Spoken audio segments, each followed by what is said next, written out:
There's new fragrance on the market. Let's review that. Bonjour, this is Clémence. I'm talking about fragrance at Bvlgari Man. In today's video, we're talking about 5 new men's designer cologne that I had the occasion to try and that I'm going to review for you. The first one is Terre d'Hermes Eau Givrée. So I've talked about it, I think, before, so I'm gonna go quick on this one. A new flanker on my favorite designer ever for men, Terre d'Hermes. I think if you want to smell chic but still casual and with a very classy vibe, but at the same time slightly sporty, I think this is the best one. We'll change a little bit the Terre d'Hermes DNA and we have something I'd say a little bit lemony, less than orangey. Give it something a little bit more sharper and much more sparklier. Really good for hot weather because you get something even more refreshing. With the classic Terre d'Hermes eau de toilette, you had something a bit more opulent. The orange gives that something like a bit more rounded, a bit more versatile to me, but this one really great for hot temperature. You living in a hot country, basically that's for you. Different perfumer as we have Christine Nagel that did that, and the other one was done by Jean-Claude Ellena. I prefer the creation of Jean-Claude Ellena, but I have to say Christine Nagel's style is really amazing. I advise it, but I would stick to my classic. My eau de toilette will always be the best. Next one is Bulgari Man releasing a new flanker. Obviously in designer we get shitloads of flankers. It's quite sometimes a bit boring to review because you're like, how many times I'm gonna review this perfume? Terra Essence or Terrae Essence, I don't know. Composition much more earthier than the rest of the range. It smells like the ground. You've got a very lemon citron touch at the start to give this amazing freshness that is really refreshing for summer. The trend on men's fragrance nowadays is to use a lot of sharp lemony tone to give that sparkling effect, nearly like a juicy cocktail to a fragrance. On this one you don't get a juicy cocktail, okay? It's much more a serious vibe summer fragrance for me. I liked it, I think it was nice, but I think for me the earthy note was a bit too much. Unless for me you really like that earthy note, then you could try this fragrance and probably you're gonna like it. I would advise it for me, like on the contrary to the Terre d'Hermes, to I would say a more mature audience because it's a really serious note with this earthy note. And I've tried it on my skin, I have to say, on the paper it smells nicer.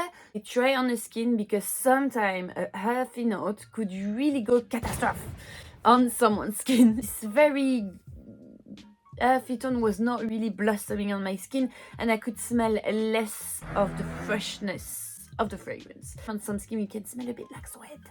Oops! Still a nice release to me, but if I have to choose a Bvlgari Man version, I would go for Wood Neroli. That is for me much better if you want a summer fragrance because you've got that neroli happy tone with a woody undertone, and for me way more balanced. One is CK Everyone. So this is a totally unisex fragrance released by Calvin Klein. It's surfing on the vibe that all those coming out of gender fluidity and stuff like that, which I'm really happy about. I mean, I was expecting something better. I mean, when they released Calvin CK1, for example, it was a great surprise. It was something we kind of really never see.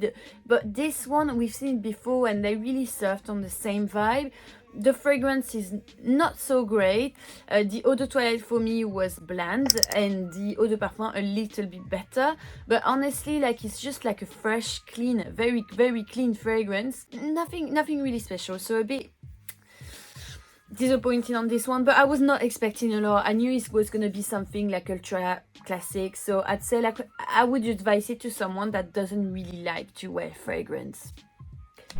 Next one is Paco Rabanne Elixir 1 million. So, oh my god, I think it's the first time that I properly review a Paco Rabanne because usually it's to review badly 1 million. And yes, I'm gonna admit this. Am I the only one to see an Illuminati symbol here? This one for me is the best of the range. Kind of enjoyed it actually. I think it was a little bit more sensitive because a little bit more floral tone to me. So I appreciate it. I even sensed like some kind of Le Male vibe, pushing a little bit the sensuality and sensitivity into a flanker that You understood? Needed that. For me, like 1 million is too much, it's a bit tacky, and for me, not classy.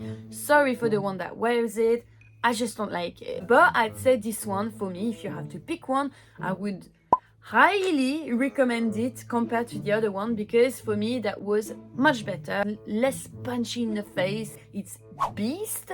So you'll get your projection, you'll get your money on if you're really keen on those type of fragrance. Personally, that's not really my vibe, I don't think that's so classy, but I have to say this is not disappointing at all for Paco Rabanne. And finally, on number 5, Givenchy Gentleman Réserve Privée. This is probably my favorite release of the year for men, for now. Designer fragrances. I love this. I absolutely love this. I think it's incredible. I think it's beautiful. You get a very powdery iris tone. So if you're not too keen on Dior, for example, or Narciso Rodriguez Bleu Noir, probably not gonna enjoy this because the iris is very present, so you need to enjoy that deep, dark, powdery tone. It's so sexy on man, it's incredible. I love the sillage, I've tried it on my skin, I think it's really amazingly done. I think for me one of the best releases I smelled recently. It gives some character, it gives some seriousness. This is definitely something I would see on someone, on everyone to be honest, but like for a date or when you want to impress, you want to show a little bit of sensitivity, or you're going for an evening, a party or whatever, you know, I think it's extremely sensual. I mean, I'm a woman, so I don't know about other people's taste, but as a woman, those kind of fragrance, this powdery trail and slightly flowery tone on men, for me is absolutely divine. It's very addictive. Makes me melt. I feel like this is what sometimes girls want in relationship. Like we like to everything needs to be equal, but we like to be a little bit reassured. Give me a vibe like this, and I so love it. And I'm actually very surprised because the Gentleman line was not my favorite at all. I actually never talked about it on my channel, and I've tried it like let's see, you know. So good, guys. Great release. So, guys, let me know if there's other new fragrances you want me to talk about. Oh, don't forget to subscribe to my channel before you leave, and leave me a little like. You know it helps, you know it's nice, so please. I want to thank again all my YouTubers on my YouTube community that send me little tips. It's always appreciated. Thank you for the people that also super thanked me. This is like down here, like if you go after the like, you have super thank and you can give me a little tip. It's always nice, thank you. Why am I talking like this? And I will see you very soon. Bye now. Je t'emmène dans mon paradis bleu.